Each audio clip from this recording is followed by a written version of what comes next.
कौन थी जुबैदा, क्या आप लोग जानते हैं? 1926 में जन्मी जुबैदा बेगम अपने माता पिता की देखिए इकलौती संतान थी और हिंदी फिल्मों की हीरोइन थी। बचपन से ही उनकी दिलचस्पी अभिनय और डांस में थी। अपने पिता से छुपकर उन्होंने कुछ फिल्मों में काम किया था। जुबैदा की शादी अपने एक दोस्त के बेटे से कर दी थी, जिससे उन्हें एक बेटा खालिद मोहम्मद हुआ था। आप लोगों ने कुछ समय पहले एक फिल्म देखी होगी जुबैदा।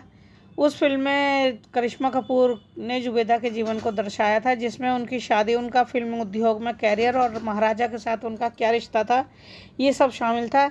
ये फिल्म देखिए एक विवादास्पद और दुखद कहानी के रूप में थी, जो दर्शकों को बहुत ज़्यादा पसंद आई और करिश्मा कपूर को अपने अभिनय के लिए राष्ट्रीय फिल्म पुरस्कार और फिल्म फेयर पुरस्कार मिला था। फिल्म हीरोइन जुबैदा को फिल्मों में काम करना बहुत अच्छा लगता था, लेकिन उनके पिता को ये सब पसंद नहीं था। उन्होंने सिर्फ 1920 और 1930 के दशक में ही कई फिल्मों में काम किया था। 1950 के दशक में उन्होंने जोधपुर के राजा हनुमंत सिंह से शादी की थी। राजा हनुमंत सिंह से शादी करने के 2 साल बाद देखिए उनके बेटे का जन्म हुआ। उनका नाम राव राजा हुकुम सिंह रखा गया। राजा हुकुम सिंह को टूटू बन्ना कहा जाता था। महाराजा जुबैदा को समय समय पर उनके परिवार से मिलाने के लिए बॉम्बे ले जाया करते थे।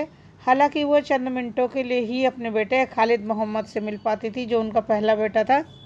जुबैदा और राजा हनुमंत सिंह का रिश्ता पति पत्नी का। जुबैदा एक अभिनेत्री थी और राजा हनुमंत सिंह जोधपुर के राजा थे। 1940 के दशक में उनकी मुलाकात हुई थी और वे दोनों एक दूसरे के प्यार में पड़ गए थे। जुबैदा ने धर्म बदलकर महाराजा से शादी की और जिससे उनका टूटू बन्ना नाम का बेटा हुआ था। उस समय धर्म परिवर्तन करना आसान नहीं था। जुबैदा और हनुमंत सिंह ने 1950 में हिंदू रीति रिवाजों से विवाह तो कर लिया था, लेकिन उनके परिवार ने और उनके रिश्तेदारों ने उन्हें नहीं अपनाया। दोनों परिवारों में, यानी हनुमंत सिंह की ससुराल और हनुमंत सिंह के माता पिता के यहाँ, इस विवाह को लेकर सनसनी फैल गई। इन दोनों को उनके परिवार ने तुरंत बहिष्कृत कर दिया था। वे भव्य उम्मेद भवन छोड़कर मेहरानगढ़ किले में चले गए थे और वहीं पर वह दोनों रहने लगे। महाराजा हनुमंत सिंह चुनाव भी लड़ रहे थे, विधानसभा और लोकसभा दोनों ही सीटों से। इस चुनाव अभियान के बाद 26 जनवरी को महाराजा हनुमंत सिंह अपनी पत्नी जुबैदा के साथ अपने 6 सीटर विमान में शहर को निकले। कुछ देर बाद ही देखिए ये विमान जो था, आप लोगों को मैंने बताया कि क्रैश हो गया। महाराजा और जुबैदा दोनों की ही मृत्यु हो गई। चुनावों के नतीजे हनुमंत सिंह की मृत्यु के बाद आए, क्योंकि हनुमंत सिंह चुनाव लड़ रहे थे। वे लोकसभा और विधानसभा दोनों क्षेत्र से विजयी बने। इनका विमान राजस्थान के गोडवार में दुर्घटनाग्रस्त हो गए, जिससे इन दोनों की तुरंत ही मृत्यु हो गई। इनकी प्रेम कहानी, जिसने परंपराओं को चुनौती दी और धर्म और वर्ग की सीमाओं को पार किया था, उतनी ही जल्दी समाप्त हो गई। इनकी मृत्यु के बाद महारानी कृष्णा कुमारी अपने बेटे के जवान होने तक शासन करती रहीं।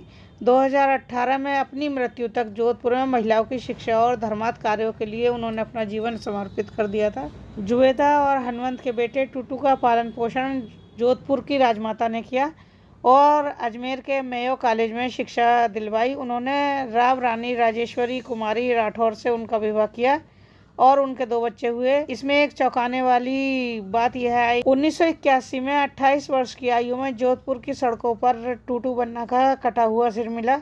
यह बहुत ही एक चौंकाने वाली घटना थी। ये केस अब तक अनसुलझा है। शायद जुबैदा की कहानी का सबसे मार्मिक पहलू यही है कि उसे आधिकारिक अभिलेखों से कितनी गहराई से मिटा दिया गया है। उनकी पहली शादी से उनका बेटा खालिद मोहम्मद अपनी माँ के बारे में लगभग कुछ भी नहीं जानते हुए भी बड़े हुए। कई सालों बाद एक पत्रकार और फिल्म निर्माता के रूप में उन्होंने श्रमसाध्य शोध के माध्यम से उसके जीवन के टुकड़ों को एक साथ जोड़ा और अपनी खोई हुई मां को श्रद्धांजलि के रूप में 2001 की फिल्म जुबैदा का सहलेखन किया। तो ये थी देखिए जुबैदा जी, और जिनके बारे में हम आपको बता रहे थे। वीडियो अगर आपको अच्छी लगी हो तो प्लीज़ वीडियो को लाइक कीजिए, शेयर कीजिए और सब्सक्राइब कीजिए चैनल को, और इसी तरह बने रहिए। चलिए मिलते हैं आपसे अगली वीडियो में। इस वीडियो में इतना ही। नमस्कार।